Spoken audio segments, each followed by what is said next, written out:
नमस्कार। आप सबको बहुत बहुत धन्यवाद ये प्रेजेंटेशन ज्वाइन करने के लिए। मेरे को पता है कि आप सब टेक्निकल एक्सपर्ट्स हैं, लेकिन फिर भी मैं आपसे सिर्फ 2-3 मिनट चाहता हूँ। आपके टेक्निकल एक्सपर्टीज के लिए नहीं, बल्कि मेरे को आपका दिल चाहिए, आपकी कल्पना और सॉफ्ट सहानुभूति। सिर्फ 2-3 मिनट के लिए प्लीज कल्पना कीजिए कि आपके खिड़की के बाहर बर्फ गिर रही है, अंधेरा अंधेरा सा छाया है, टेम्परेचर लगभग -25 से -30 डिग्री है। आप सुबह उठ के रसोई में आए हैं और बुखारी के पास बैठकर परिवार के साथ चाय पी रहे हैं। लेकिन आपको पता है कि आज से आपके घर में नलके से पानी नहीं आएगा अगले 4-5 महीने तक। और 5 मिनट बाद आपको गर्म कपड़े पहनकर, भारी भारी जूते पहनकर, सर को ढककर इस गिरती हुई बर्फ में, ठंडी हवा में आपको बाहर जाना है और 2-3 किलोमीटर मतलब आधा घंटा बर्फ पर चल के पहाड़ी से नीचे उतरकर नदी तक जाना है। वहां पर 2 भारी भारी जेरिकैंस आप भरते हैं और फिर उनको पीठ पे लाद के आपको वापस आना है। इस बार पहाड़ी चढ़ के 40 मिनट चल के गिरते पड़ते बर्फ पर, स्किन को काटती हुई ठंडी हवा के साथ आप वजन से झुक गए हैं और 13-14 हजार फीट ऊंचाई में, जहां ऑक्सीजन के कमी के कारण आपका सांस फूल रहा है, आप आ जाते हैं घर की गर्माहट में 40-50 लीटर पानी लेके, यानी 4-5 बाल्टी पानी, जिससे आपको परिवार को पूरा दिन चलाना है। खाना बनाना, पीना, गाय बकरी को देना है, सब कुछ इस 4-5 बाल्टी पानी से। और अब कल्पना कीजिए कि अगले दिन फिर सुबह उठ के ऐसे ठंडे में, जब बिस्तर से भी उतरने का जी नहीं करता है, कष्ट होता है, आपको यही करना है। और फिर अगले दिन और अगले 4-5 महीनों के लिए हर एक दिन और फिर हर एक साल आपके शीतकालीन जिंदगी का। कल्पना करना भी शायद मुश्किल है ना? तो इस प्रेजेंटेशन को दिल से महसूस कीजिए प्लीज। टेक्निकल सॉल्यूशन तो हम सब मिलकर निकाल ही लेंगे, लेकिन दिल से महसूस करने पर ही ये हम जल्दी से जल्दी इंप्लीमेंट कर सकेंगे और इस अकल्पनीय कष्ट से, इस असंभव सी कष्ट से हमारे गांव के बच्चे, बुजुर्ग, महिलाओं को मुक्त कर सकेंगे।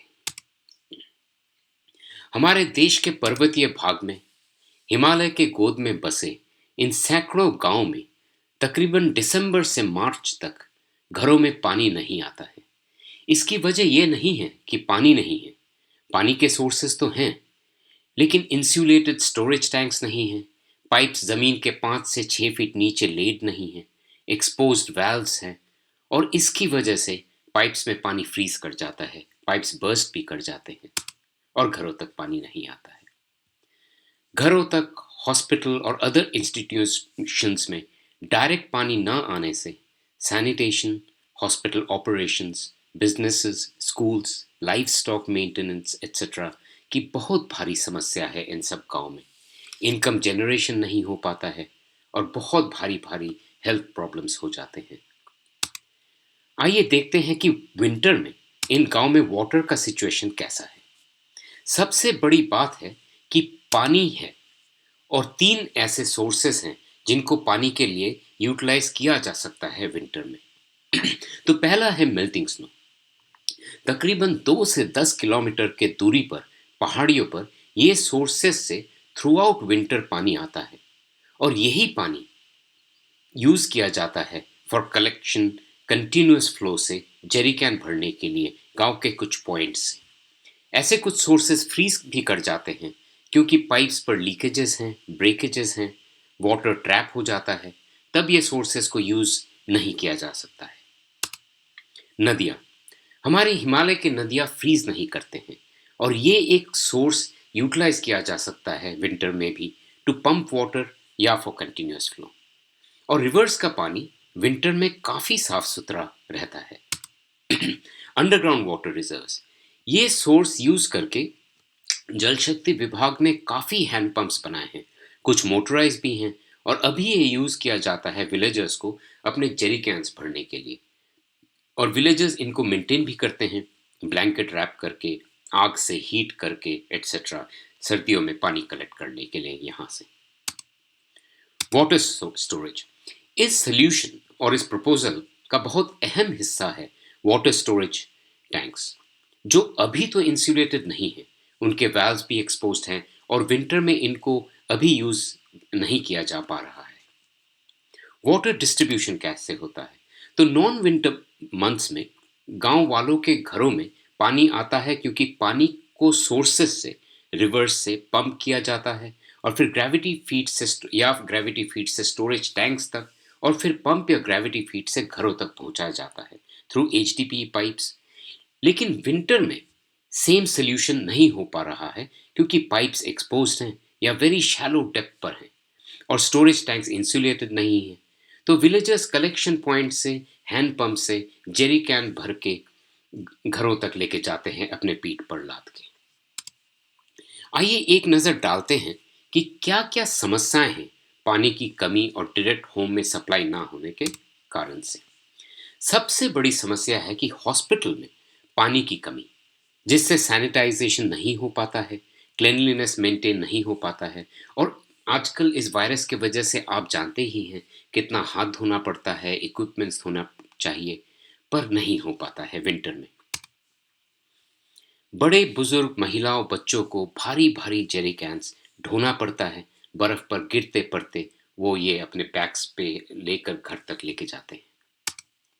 बच्चों को परमानेंट हेल्थ प्रॉब्लम्स हो जाता है, लोअर बैक इश्यूज बहुत बढ़ गए हैं इन गांवों में, और उनका एजुकेशन भी इसी वजह से बहुत सफ़र कर रहा है, क्योंकि ये भारी भारी भारी जेरी कैंस वो अपने पीठ पर लाद के लेके जाते हैं।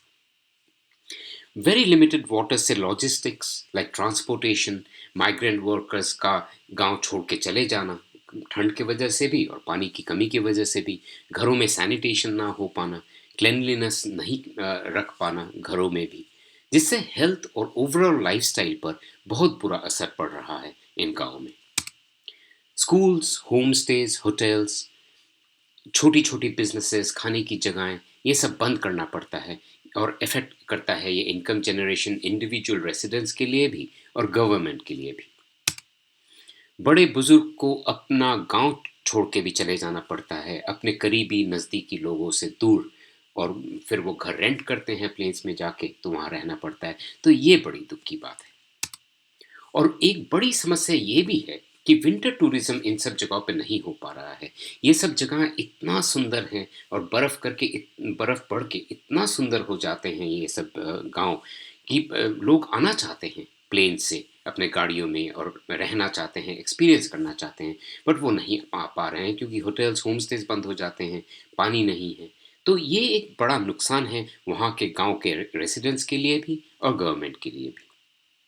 आइए कुछ तस्वीरें देखते हैं इस सिचुएशन पर जो क्लियर करता है कि ये सिचुएशन कैसा है। तो जैसे आप देख पा रहे हैं कि ये जेरी कैंस की लाइन लगी हुई है, लोग ऐसे वेट करते हैं ठंड पे। ये एक कंटिन्यूअस फ्लो का सोर्स है, जहाँ से पानी कलेक्ट करते हैं गांव के लोग और फिर अपने घरों तक लेके जाते हैं। और ऐसे बच्चे गिरते पड़ते हैं ऐसे ही जेरी कैंस भर के उनको लेते वक्त, और ऐसे भारी भारी इस ठंड में कैरी करना पड़ता है। और मैं ये भी आपको बताना चाहूँगा, आप जैसे ये हैंड पंप देख रहे हैं, इन सब हैंड पंप से पानी पंप करना भी बहुत मुश्किल होता है। मैंने खुद कोशिश करके देखा है, आपका एक बार में सांस फूल जाएगा, इतनी कष्ट की बात है ये। ये देख रही हैं कि महिलाएं नदी में जाके पानी भर रही हैं जेरी कैंस में, और फिर ये जेरी कैंस वो 2-3 किलोमीटर लेके जाएंगे अपने घरों तक डेली पानी के लिए। ऐसे पहाड़ियों से नीचे उतर के नदी तक जाना पड़ता है, और फिर पानी को ऐसे कैरी करना पड़ता है अपने घरों तक। सबको करना पड़ता है ये, बच्चों को, महिलाओं को, बेटियों को, बुजुर्ग को, सबको इस तरह। आइए सुनते हैं कि कुछ प्रमुख निवासी क्या इस बारे में समझते हैं, उनकी क्या राय है। it's very important that we ensure that the cleanliness of the hospital is maintained. Each and every section of the hospital, be it the lab, be it pharmacy, the doctor's duty room, sister's duty room, the wards, OPD section, each and every section should be clean. As we mop our hospital every day, so it's very important that what we have water in hospitals, even in the winters like in summers. Also, I've seen a big, there's a big concern. In OPDs, we have patients who come to the hospital with complaint of low backache. It can be acute, it can also be chronic. This happens because in winters, the patients have to lift loads of water on the back. Sometimes it's a 20-liter can, sometimes it's a 40-liter can. So lifting this heavy weight on our back is very detrimental to the spine for a longer period. Because usually our spine is not conditioned to lifting this heavy load on each and every day on regular basis for a long time. And yes, in winters we have concerns that even of the sanitation, because the water is not readily available to us in winters like in some. पानी हमेशा ही स्थिति में winter में एक challenge रहा है। जब से मैंने होश संभाला है, यहाँ पे लोग पानी पीठ में उठा के लाते थे, और आज के युग में 21वीं सदी में लोग अभी भी पीठ में पानी उठा के लाते हैं। जैसा कि स्पोर्ट्स में जुड़े होने की वजह से मुझे देश और विदेश में कई जगह घूमने का मौका मिला है, तो मैंने स्पीति से भी ज़्यादा ठंडे देश देखे हैं। वहाँ तो पानी का कोई समस्या नहीं है। तो मुझे लगता है कि आज की डेट में स्पीति में भी समस्या नहीं होनी चाहिए पानी के लिए। विंटर में यहाँ के घरों में पानी आ जाए तो यहाँ के स्पीति वालों की लाइफ काफ़ी आसान हो सकती है, क्योंकि यहाँ पे बहुत ही बर्फ़ काट के और बहुत दूर से पानी ढो के लाना पड़ता है। वहाँ पानी भरने के लिए हमें कैन उठा के पीठ पर लाना पड़ता है, और कई बार इसमें बड़े बुजुर्ग और बच्चों को फिसलने के कारण चोट भी लग जाती है, क्योंकि हर कहीं बर्फ जमा होने के कारण रास्ता तंग है और बर्फ जमी रहती है, जिस कारण लोग फिसल कर गिर जाते हैं। और सर्दियों में हम अपने मवेशियों को भी पानी उसी रास्ते से होकर पीठ पे लाके ही पिलाते हैं, जिस कारण बच्चों का ग्रोथ भी नहीं बढ़ पाता है। और हमें पूरी तरह से जो है हर दिन जोखिम लगा रहता है कि कहीं गिर ना जाए और फिसल ना जाए बच्ची, और इस कारण बच्चों की पढ़ाई भी काफ़ी असर पड़।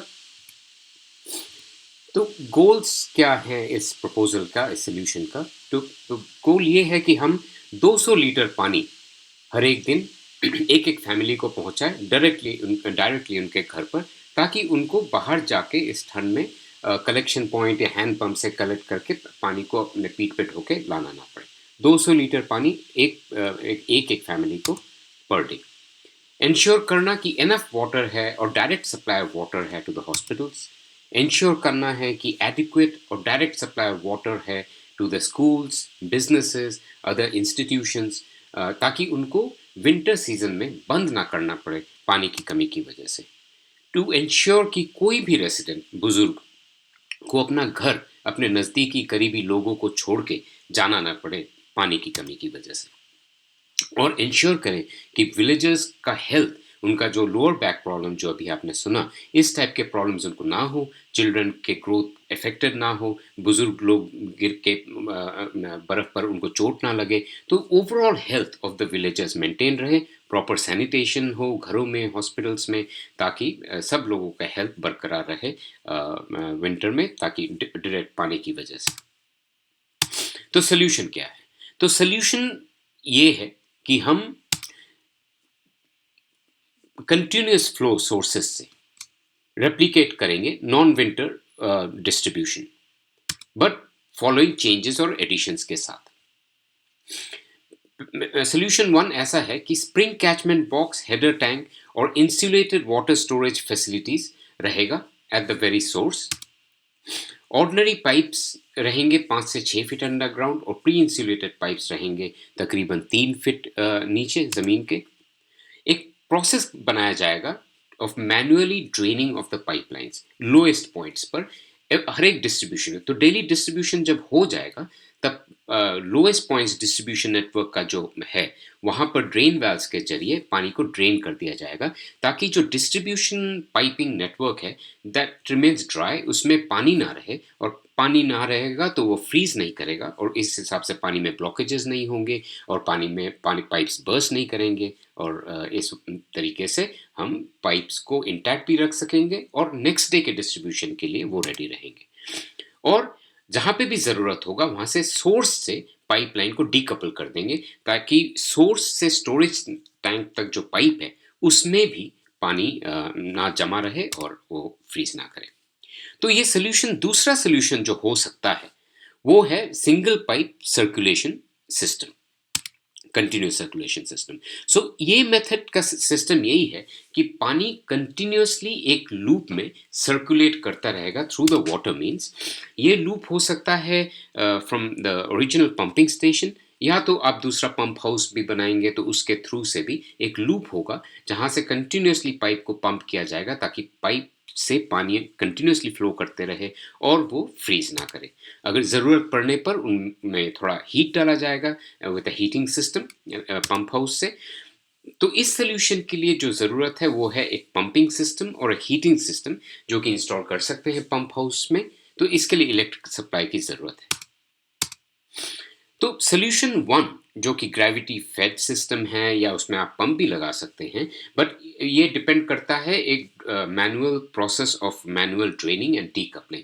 तो ये मच लेस बजट से हो सकता है, जल्दी इसको इम्प्लीमेंट भी कर सकते हैं और काफ़ी आसानी से, और ये इलेक्ट्रिसिटी के ऊपर डिपेंड नहीं करता है। जबकि सोल्यूशन टू जो कि single pipe continuous circulation system है वो is dependent on reliable electric supply through out.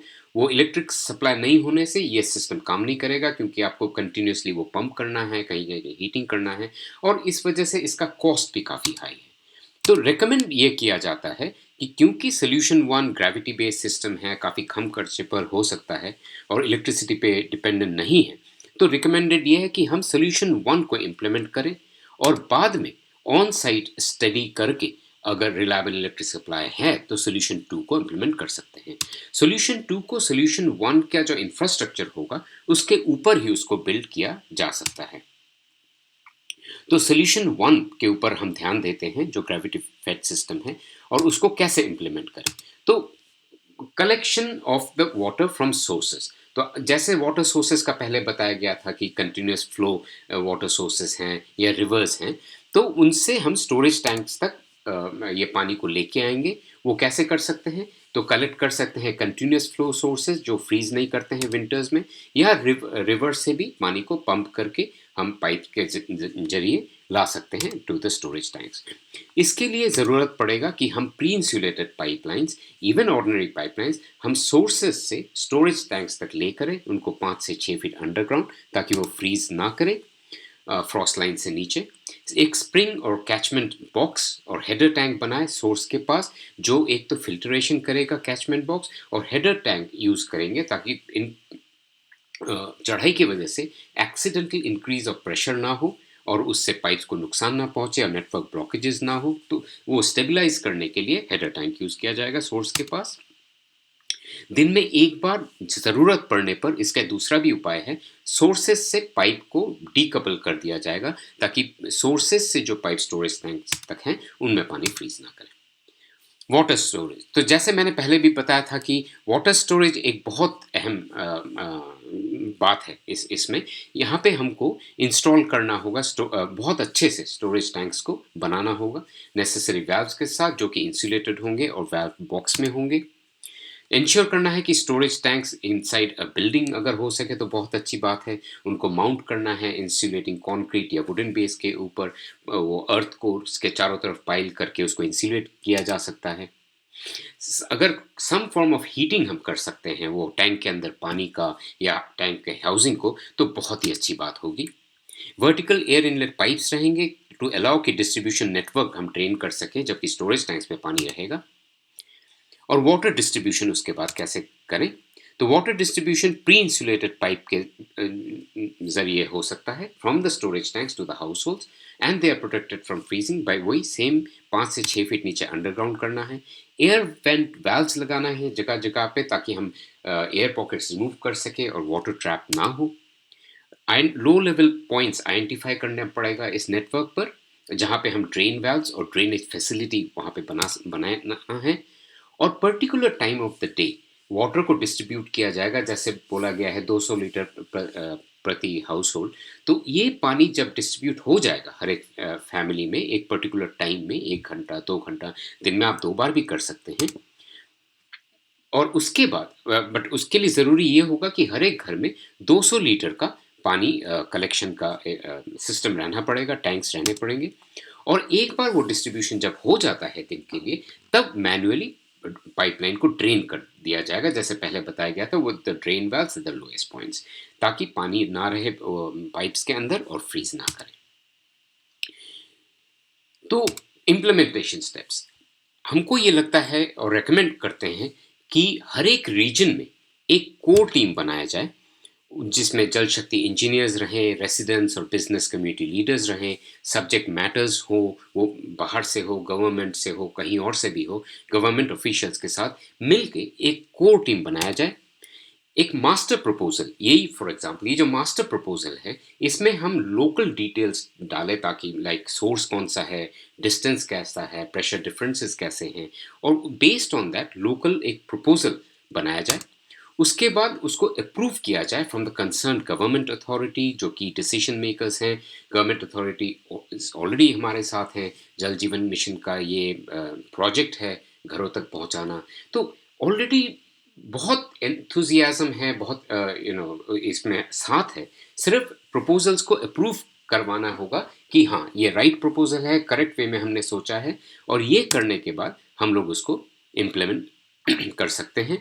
और इम्प्लीमेंट करने के लिए भी हमको लगता है कि इसकी लीडरशिप जल शक्ति विभाग का तो है ही, और हिमाचल प्रदेश गवर्नमेंट का है, बट इसके साथ जो लोकल नॉलेज है, रेसिडेंट्स हैं, बिजनेस कम्युनिटी लीडर्स हैं, और सब्जेक्ट मैटर्स एडवाइजर्स हैं, ये सब मिलके एक टीम बना के इस काम को हम करें। ये हमको लगता है कि एक यूनिक अपॉर्चुनिटी है हिमाचल जल शक्ति विभाग के लिए और रेसिडेंट्स के लिए भी, to show rest of India में जहाँ जहाँ में भी ऐसे प्रॉब्लम्स हैं, कि ये बहुत भारी जो एक समस्या है, जो कि बहुत सारे गांव में, यहाँ पे उत्तराखंड लद्दाख में और भी कई जगहों पर है, उसका समाधान आप कैसे कर रहे हैं। और सिर्फ कर ही नहीं रहे हैं, you are being a role model in doing that. और ये पूरे देश में उसके बाद ये फॉलो कर सकते हैं। और ये हिमाचल प्रदेश की तरफ से एक लीडरशिप रोल हम देखना चाहते हैं, क्योंकि यहाँ पे सवाल टेक्निकल पॉसिबिलिटीज का नहीं है, ना ही ये ज्योग्राफिकल लोकेशन का है, और ना ही ये कोई मॉनेटरी क्वेश्चन है, बल्कि ये एक फिलोसॉफिकल क्वेश्चन है। ऐसा क्यों है कि आप और मैं जो शहरों में रहते हैं, प्लेन्स में रहते हैं, हमको नल का खोलते ही अनलिमिटेड पानी मिलता है, जबकि हमारे ही देशवासी, हमारे बच्चे, हमारे बहन भाई को इस अकल्पनीय, असंभव दुख और कष्ट का सामना करना पड़ता है हर एक दिन, उनके जीवन के हर एक साल, शीतकाल में 3 4 5 महीनों के लिए, और एक ऐसी बेसिक जरूरत के लिए। ये उसी हिमालय में रहते हैं जहां हम तीर्थ यात्रा पर जाते हैं, ट्रैकिंग करने जाते हैं, स्कीइंग करने जाते हैं, घूमने जाते हैं। हम रॉकेट्स और सैटेलाइट्स भेज रहे हैं स्पेस में, टेक्नोलॉजी में हम दुनिया के शीर्ष में माने जाते हैं। हमारे देशवासी दुनिया के बड़े बड़े टेक्नोलॉजी कंपनीज के प्रधान हैं। तो क्या हम हमारे देशवासियों के घरों तक पानी नहीं पहुंचा सकते सर्दियों में? वे सदियों से चुपचाप पेशेंटली इस अकल्पनीय कष्ट को झेल रहे हैं, सह रहे हैं। तो क्या हम अपने दिल और दिमाग से उनके कष्ट को मुक्त नहीं कर सकते हैं? आप और मैं इसको अंजाम दे सकते हैं, ये मेरा दृढ़ विश्वास है।